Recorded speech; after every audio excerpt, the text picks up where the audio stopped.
బాలు అయితే మీనాతో ఇలా అంటుంటాడు. నిన్నే నేనింత మాట్లాడిస్తే నువ్వు పలకవేంటి? ఎంత మాట్లాడారు? ఛీ! ఛీ! ఛీ! ఏం మాట్లాడారు? కారులో ఎక్కి కాకినాడ వెళ్ళేంత దూరంలో ఎంత మాట్లాడొచ్చో అంత మాట్లాడాను నేను. నువ్వు కాస్త కూడా వినలేదు. నేనేదో ఆలోచిస్తున్నాను. ఏంటది? దేని గురించి? రోహిణి, మీనా నా మామ గురించి. మధ్యలో ఆ మేకెందుకు దూరింది? ఆ మాణిక్యం ఇక్కడే ఇదే ఊర్లో ఉన్నారు. ఇక్కడా? అవునండి. నేనొక నేనొక చోట పూలిచ్చేస్తుంటే రోహిణి షాప్‌లో రోజు పూజకి పూలు ఇవ్వమని అడిగింది. తీసుకొని ఇద్దామని వెళ్తుంటే, "వాళ్ళకసలు నువ్వు పూలే ఇవ్వకు. బయట డబ్బులు కొట్టి కొనుక్కోమని చెప్పు" అని బాలు అంటూ ఉంటాడు. నేను చెప్పేది పూర్తి కాలేదు. ఆ మేకమామ గూడా నిజంగా ఇక్కడే ఉన్నాడా? ఉన్నారు. రోహిణి షాప్‌కి వెళ్తుంటే కనిపించారు. నేను తన వెనకే వెళ్ళాను. క్షణంలో తప్పించుకొని పారిపోయాడు. నన్ను చూసే తప్పించుకున్నాడని నాకనిపిస్తుంది. మేకను పోలిన మేనెకెన్ ఉన్నట్టు వాడి మామయ్య ఇంకెవడో అయ్యుండొచ్చు కదా! కానీ నేను అతని గురించి రోహిణికి చెప్తుంటే, రోహిణి ముఖంలో చాలా కంగారు కనిపించింది. అవునా! నాకు వాడు మటన్ కొత్తి మాణిక్యం అనే గుర్తుంది. కానీ వాడెప్పుడు చూసినా మేకల గురించి, వాటి వండే విధానం గురించే మాట్లాడుతూ ఉంటాడు. అడిగి కనిపెట్టాలనే నోట్లో మందు పోయించి మరీ వాడితో నిజం కక్కించాలనుకున్నాను. నాకు మాత్రం అతన్ని చూసి అతనే అనే అనుమానం కలిగింది అని మీనంటుంటే, అప్పుడు బాలు, "ఈ పాలలమ్మ చాలా దాస్తుంది. అదెందుకో ఎందుకో మాత్రం తెలవట్లేదు." అప్పుడే రోహిణి అయితే వీళ్ళు మాట్లాడుకునేది వింటూ ఉంటుంది. పెళ్ళైనప్పటి నుంచి వాళ్ళ తండ్రినైతే చూపించనే లేదు. మా అమ్మ గట్టిగా అడిగితే, "ఈ మేకమామ వచ్చి జైల్‌లో ఉన్నాడని" చెప్పాడు. ఈ మేకమామేమో కలకత్తాకెళ్ళి అక్కడి నుంచి అండర్ గ్రౌండ్‌లోకి వెళ్ళిపోతానని చెప్పాడు. ఇక్కడిక్కడనే తిరుగుతున్నాడనమాట. మరి ఈ విషయాన్ని నేను మా అమ్మతో చెప్దామా? అని మీనా అంటూ ఉంటే, ఇప్పుడే వద్దు. మనం ఆధారం లేకుండా, రుజువులు లేకుండా చూపిస్తే ఆ పార్లరమ్మ తెలివిగా మన మీదే తప్పుందని వాదిస్తుంది. మరి ఏం చేద్దాం? రుజువు చేద్దాం. ఎలా అని మీనా అడుగుతుంటే, ఆ మనోజ్ గాడు పార్క్‌లో పడుకున్నట్టు వీడియో తీసి చూపించాను. పార్లర్ అమ్మేసి ఆ అమ్మ పేరు తీసేసిందని ఎలా కనిపెట్టానో అలాగే ఈ మేకమామ ఈ ఊర్లో ఉన్నట్టు కనిపెడతాను. అప్పుడు మీనా ఏం చేస్తారు? సంక్రాంతికొచ్చినప్పుడు ఆ మాణిక్యంతో తీయించుకున్న ఫోటో ఉంది కదా! దాన్ని మా గ్రూప్‌లో అందరికి పంపించి ఎవరైనా చూస్తే చెప్పమని చెప్తాను. ఈ మాటలు విన్న రోహిణి అయితే ఒక్కసారిగా షాక్ అయిపోతుంటుంది. అనుమానం మొదలైతే క్లియర్ చేసుకోవాలి. నేను చేసుకుంటానులే. అప్పుడు రోహిణి, అమ్మో! బాలుకే కాదు మీనాకు కూడా డౌటొచ్చింది. కాబట్టి దొరికిపోకుండా దీనికోసం ఒక పరిష్కారం ఆలోచించాలి. ఇలా డౌట్ పోయేలా చేయాలి అని రోహిణి అయితే ఒక ప్లాన్ వేస్తూ ఉంటుంది. మీనా అయితే ప్రభావతికి కాఫీ తెచ్చి ఇస్తూ ఉంటుంది. అప్పుడే శృతి వచ్చి, "నీ కూడా టీ ఇవ్వనా శృతి" అంటూ ఉంటే, "నీ ప్లీజ్ మీనా" అని శృతి అంటుంటే, మీనా అయితే టీ తీసుకోవడానికి వెళ్తూ ఉంటుంది. అప్పుడు ప్రభావతి, "ఇవాళేంటి లేట్‌గా లేచినట్టున్నారు? వీడు నన్ను రాత్రంతా వీడు నన్ను రాత్రంతా నిద్రపోనిస్తేనే కదా! రాత్రంతా ఒకటే నొడి రాత్రంతా ఒకటే బాడీ పెయిన్స్" అని అంటుంటే, ప్రభావతి ఒక్కసారిగా షాక్ అయిపోతూ ఉంటుంది. కర్మ! ఏం వినాల్సొస్తుందిరా రామా! అప్పుడు రవి, "అయ్యయ్యో! అమ్మ! శృతి ఏదైనా క్లారిటీగా చెప్పి చావు." అప్పుడు శృతి, "ఇంతకంటే క్లారిటీగా ఇంకెలా చెప్పాలి? ఏమంటే మీకర్థం కాలేదా?" అని ప్రభావతిని అడుగుతూ ఉంటే, "ఆ! అయ్యయ్యో! మళ్ళీనా? అయ్యో! రామ రామ!" అప్పుడు శృతి, "ఆంటీ తల కొట్టుకుంటున్నారేంటి?" అప్పుడు రవి, "అమ్మ! రాత్రి శృతి నిద్రపోతూ ఉంటే లేపి సెల్ ఫోన్‌లో క్రికెట్ మ్యాచ్ చూపించాను. అందుకే నిద్రపోలేదు." అప్పుడు ప్రభావతి, "సరిపోయింది శృతి. తెలుగులో డబ్బింగ్ చెప్పేదానివి. ఏ మాటకి ఏం అర్థం ఉంటుందో ఆ మాత్రం తెలుసుకోలేవా? ఇప్పుడు నేను తప్పేం మాట్లాడాను రవి?" శృతి అని మీనా పిలుస్తూ ఉంటుంది. "ఏంటి మీనా? రా చెప్తాను" అని మీనా అయితే శృతిని లోపలికి తీసుకెళ్తుంటుంది. అప్పుడే రోహిణి అయితే వీడియో కాల్ మాట్లాడుతూ కిందికొస్తూ ఉంటుంది. "ఎలా ఉన్నారు మావయ్య?" అప్పుడు సత్యం, "ఇందాకే కదమ్మా పలకరించావు. ఇంతలో ఏమైంది నీకు?" "మిమ్మల్ని కాదు మావయ్య, మా మేనమామతో మాట్లాడుతున్నాను." "ఏంటి? మలేషియా మామిక మలేషియా మాణిక్యం గారా?" "అవునత్తయ్య. మీరెలా ఉన్నారు మావయ్య?" "నేను బాగున్నానమ్మా. ఒంట్లో హార్టు, లివరు, బోటి, తలకాయ, కాళ్ళు అన్నీ బానే ఉన్నాయి."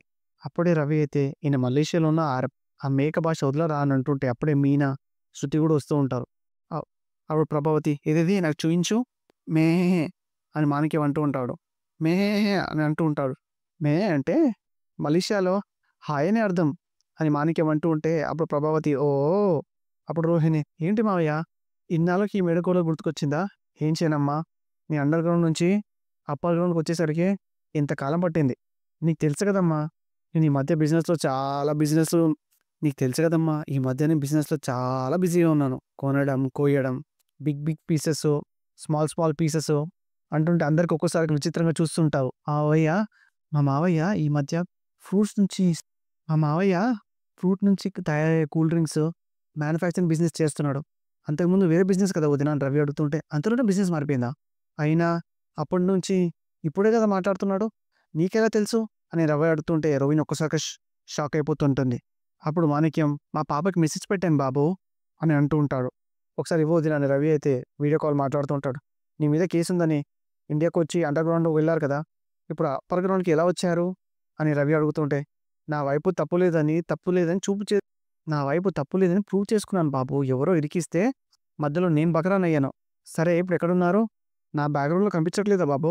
మీ ఫ్రంట్ గ్రౌండ్లో పొట్ట మాత్రమే కనిపిస్తుంది. నేను ఇప్పుడు దుబాయ్లో ఉన్నాను బాబు అని మాణిక్యం అంటూ ఉంటాడు. అప్పుడు శృతి, ఎందుకు అక్కడ అండర్ గ్రౌండ్ వెతుకుంటున్నాడు అని అడుగు రవి అని శృతి అంటూ ఉంటుంది. లేదు పాప, ఇక్కడ బిజినెస్ కోసం వచ్చాను అని మాణిక్యం అంటూ ఉంటాడు. ఏది ఇవ్వు నాకివ్వు అని ప్రభావతి తీసుకొని వీడియో కాల్ అయితే మాట్లాడుతుంటుంది. ఏమండి మాణిక్యం గారు, మీకు వచ్చిన అన్ని సమస్యలు వెళ్ళి హాయిగా ఉన్నారనమాట.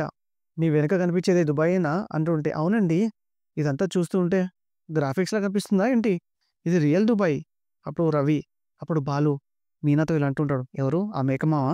అవును, కానీ నువ్వు ఇక్కడే చూశానన్నావు కదా, నాకు అదే అర్థం కావడం లేదు. అప్పుడే ఫోన్లోకి వచ్చాడా? అప్పుడు ప్రభావతి, బావగారు, మన బావగారు, అదే అయ్యో అయ్యో అయ్యో అదే అండి, మన రోహిణి వాళ్ళ నాన్నగారు జైలు నుంచి ఎప్పుడు విడుదలవుతారు? తొందరలోనే వచ్చేస్తారండి. సుమారుగా ఎప్పుడు రావచ్చు? ఓ నెల రోజులు వచ్చేస్తారు అని మాణిక్యం అంటూ ఉంటాడు. అప్పుడు రోహిణి, చచ్చాను, నాకు నెల తర్వాత నుంచి టార్చర్ మొదలు. దరిద్రుడు, తెలియదంటే పోయేది కదా. అప్పుడు ప్రభావతి, ఆయన త్వరగా రావాలని నేనే రోహిణితో పూజలు చేపిస్తున్నాను రోజు. చూసారా, తొందరగానే విడుదలవుతున్నారు అంటుంటే, అప్పుడే మనోజ్ అయితే, లేదు ఇటివో, హాయ్ మేఘాంకులు, ఎలా ఉన్నారు? ఈసారి జైలుకి వెళ్ళి ఆయన కలిస్తే తప్పకుండా ఆయన అడిగానని చెప్పండి. అలాగే బాబా, ఈ బిజినెస్ ఎలా సాగుతుంది బాబు? ఆ బావగారు ఇచ్చిన 25 లక్షలు నీకు చేరాయా? ఆ బిజినెస్తో ఆ డబ్బులతోనే నేను చాలా పెద్ద బిజినెస్ స్టార్ట్ చేశాను. ఇప్పుడు ఒక పెద్ద బిజినెస్ మ్యాన్ అయ్యాను.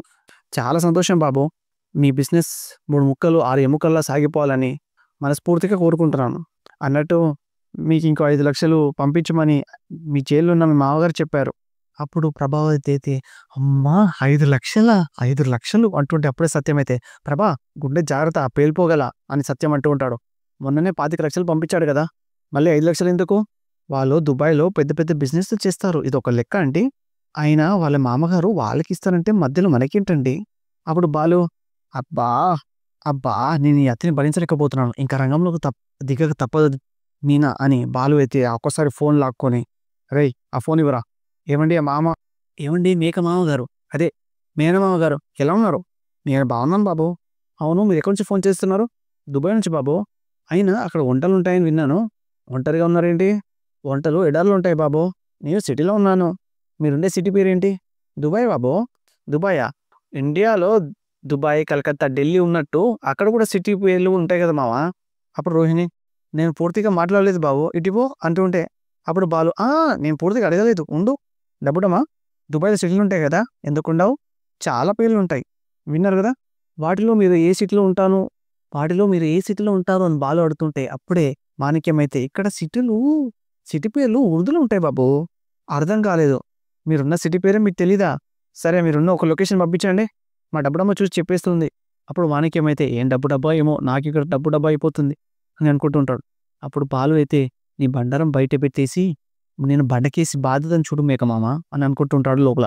అమ్మ పాప, ఇక్కడ సిగ్నల్స్ వీకు, నెక్స్ట్ వీక్ మళ్ళీ కాల్ చేస్తానే, హలో హలో అని మాణిక్యం అయితే కట్ చేస్తూ ఉంటాడు. ప్రభావతి, అందరూ మనోజ్ని తీసి పరిస్తారు కదా, ఇప్పుడు వాళ్ళ మామగారు ఇంకో 5 లక్షలు పంపిస్తారంట.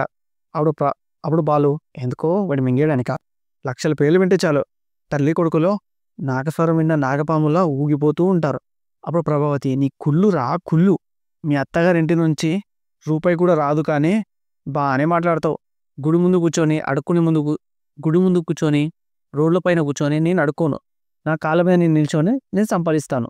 అప్పుడు సత్యం, రే నువ్వు కరెక్ట్గా చెప్పావురా అంటూ ఉంటే, అప్పుడు ప్రభావతి, మీరు ఊరుకోండి అంటుంటుంది. బాలు అయితే రెడీ అవుతూ ఉంటాడు. అప్పుడే బాలు దగ్గరకు మీనా వచ్చి, ఇన్నాళ్ళు మీరు తొందరపడితే నేను సర్ది చెప్పేదా, ప్రతిదాన్ని అనుమానిస్తారని నేను విసుక్కునేదాన్ని. ఇవాళ నేను అదే పొరపాటు చేశాను. ఏం చేశావు? రోహిణి వాళ్ళ మావయ్య దుబాయ్లో ఉంటే ఇక్కడే ఉన్నారు అని పొరపాటు పడ్డాను. నువ్వేం పొరపాటు పడలేదు, నువ్వు చూసింది నిజమే అని బాలు అంటూ ఉంటే నేను ఒక్కసారిగా షాక్ అయిపోతుంటుంది. అప్పుడు బాలు ఇలా అంటూ ఉంటాడు, ఆ మేకమామ ఇక్కడే ఉన్నాడు, నువ్వు చూసింది వాడినే. నిన్నటిదాకా నాకు కాస్త అనుమానం మాత్రమే ఉంది, ఇప్పుడు అది నిజమని అర్థమైంది. అదేంటండి, ఆ మాణిక్యం ఇక్కడే ఉంటే దుబాయ్ నుంచి ఎలా మాట్లాడతాడు? వాడు వీడియో కాల్ చేస్తే దుబాయ్లో ఉన్నట్ట, మరి వీడియో కాల్లో దుబాయ్లో ఉన్నట్టే అనిపించింది కదా. ఈ కాలంలో పోయిన వాళ్ళనే ఆశీర్వదించినట్టు వీడియోలో చూపిస్తున్నారు. వీడియోలో దుబాయ్లో ఉన్నట్టు ఏంటి, వీడు చంద్రుపైన అట్లు తింటున్నట్టు కూడా చూపించవచ్చు. మరి ఇన్ని నాటకాలు కూడా ఆడతారా అని నేను అడుగుతుంటే, వీళ్ళు ఆడే నాటకాలు మామూలుగా ఉండవు. అంతెందుకో నిన్న మేఘమామను చూసినట్టు పాలరమ్మతో చెప్పావు కదా, చూసావా? నీకు దొరికిపోయిందని అర్థమయ్యి కావాలని కావాలని అనుమానం రాకూడదని ఈరోజు వాడితో ఫోన్ చేయించింది. లేదు లేదం లేదంటే ఇన్ని రోజులు ఫోన్ చేయని వాడు ఈరోజే స్పెషల్గా ఫోన్ చేసి మాట్లాడడం ఏంటి? అది కూడా దుబాయ్ నుంచి మాట్లాడుతున్నట్టు నమ్మించడానికి వీడియో కాల్ చేయడం ఏంటి? మామూలు కాలే చేయొచ్చు కదా. అవును కదండి. అప్పుడు బాలు లొకేషన్ పెట్టమంటే వినిపించలేదన్నట్టు ఎలా యాక్టింగ్ చేశాడో చూసావా? దుబాయ్లో ఎక్కడున్నావు అంటే చెప్పలేకపోయాడు. విన్నావు కదా? డౌటే లేదు. పాలరమ్మ మన ఇంటికి వచ్చినప్పటి నుంచి నాకు చాలా అనుమానాలు ఉన్నాయి.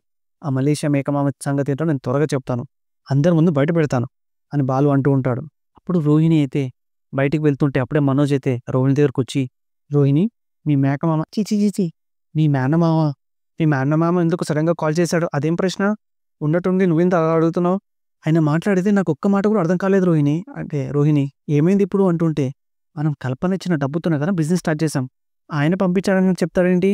ఆయన డబ్బు సంగతి ఎలా తెలుసు అంటుంటే, రోహిణి అది నేనే అలా చెప్పమన్నాను. కల్పన ఇచ్చింది మామయ్య డబ్బులే అని రెండుకు ఒకసారి అనుమానం పడ్డాడు కదా బాలు. ఆ అనుమానం పోగొట్టడానికి ఆయనే పంపించినట్టు చెప్పమన్నాను.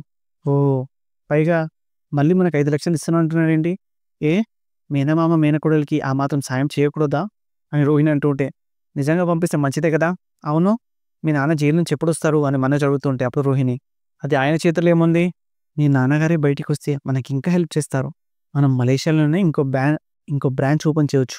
ముందు ఉన్న షాప్ సరి ముందు ఉన్న షాప్ సరిగా నడవ ముందు ఉన్న షాప్ సరిగా నడపడం నేర్చుకో.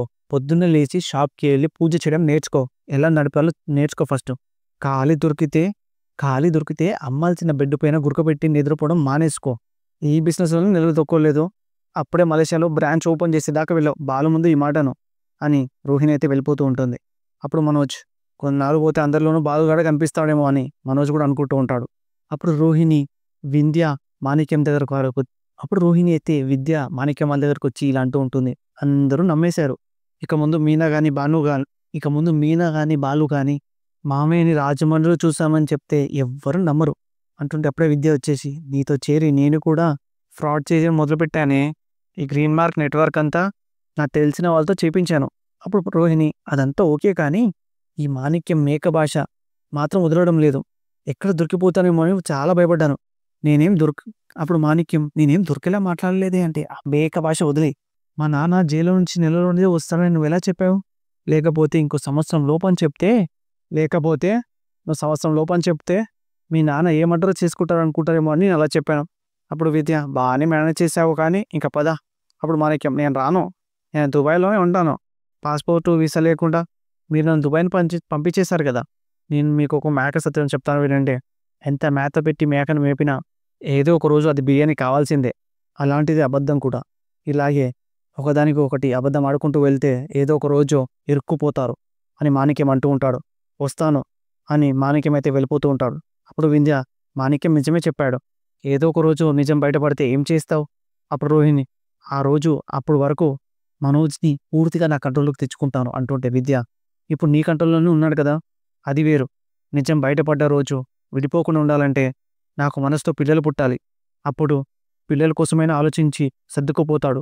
అప్పుడు విద్య సరే ఆ పని చెయ్యి అని అంటూ ఉంటుంది. ఇక రవి అయితే ఇంట్లోకి వస్తూ ఉంటాడు. అదే టైంలో శృతి ఎదురవుతూ ఉంటుంది. ఏం చూస్తున్నావు శృతి? ఒక్కసారి చూడు అని శృతి అయితే ఒకటి చూపిస్తూ ఉంటుంది. పాపం. ఎందుకు పాపం? తనకి కాళ్ళు లేవేమో. అదేం లేదు, అతని ప్రేమని అలా ఎక్స్ప్రెస్ చేశాడు. పాపం. ఎవరికి పాపం? వాడికి ఇప్పుడు కాళ్ళకు పనిచేయడం లేదు అని రవి అంటూ ఉంటే అప్పుడే శృతి, మీ అబ్బాయిలు పెళ్లి తర్వాత ఎందుకు పూర్తిగా ఇలా మారిపోతూ ఉంటారు? ఏం మారిపోయాను? పెళ్ళైతే ప్రేమ తగ్గిపోతుందా? ప్రేమించేవాడు ప్రతిరోజు ప్రేమించి చూపించాలా?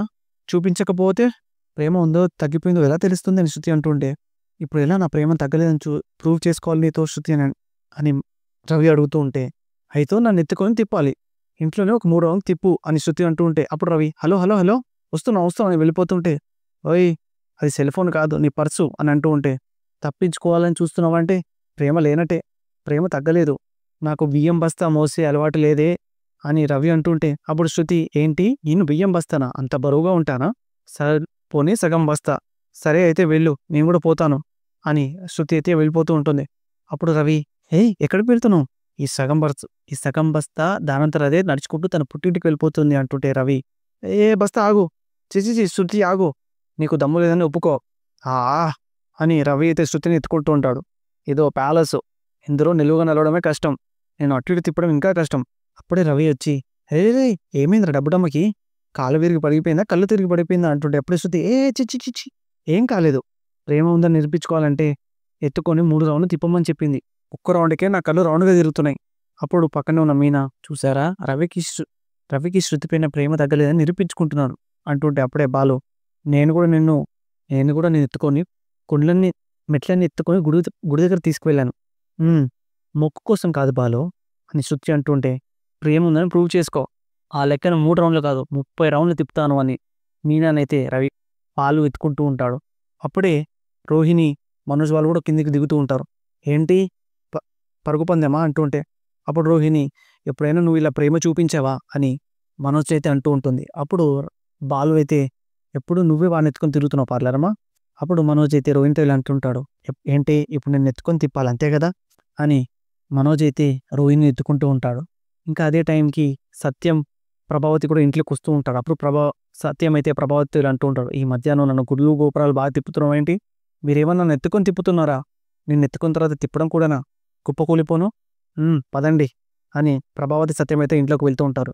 అప్పుడు ప్రభావతి, ఇదేంటి వీళ్ళు మగ గర్భవతులు నడుస్తున్నారు, రే ఏంటిది, మాకు భార్య మీద ప్రేమ ఉందని రుజువు చేసుకుంటున్నాం అంటుంటే ప్రభావతి సత్యంతో, మీరు ఎప్పుడైనా రుజువు చేసుకున్నారా, రుజువు చేసుకుంటే ఇంట్లో ఎందుకుంటాను, హాస్పిటల్లో ఉంటాను అని సత్యం అయితే అంటూ ఉంటాడు. రేయ్ దించండి, ఏంటిది నట్టింట్లో. అప్పుడు బాలు, అయితే పదండ్రా వీధులు ఎత్తుకొని తిరుగుదాం అని బాలు అయితే తీసుకెళ్తుంటే అప్పుడు ప్రభావతి, ఆగు అంటుంటుంది. అప్పుడే ప్రభావతి అయితే, మీనా ఇదంతా నీ పనేనా అని అంటుంటే అప్పుడే మీనా, మీ కళ్ళకి మధ్య ఒక్క మనిషి కనపడుతున్నారా, చుట్టూ ఉన్న వాళ్ళు కనిపించడం లేదా అని మీనా అడుగుతూ ఉంటుంది.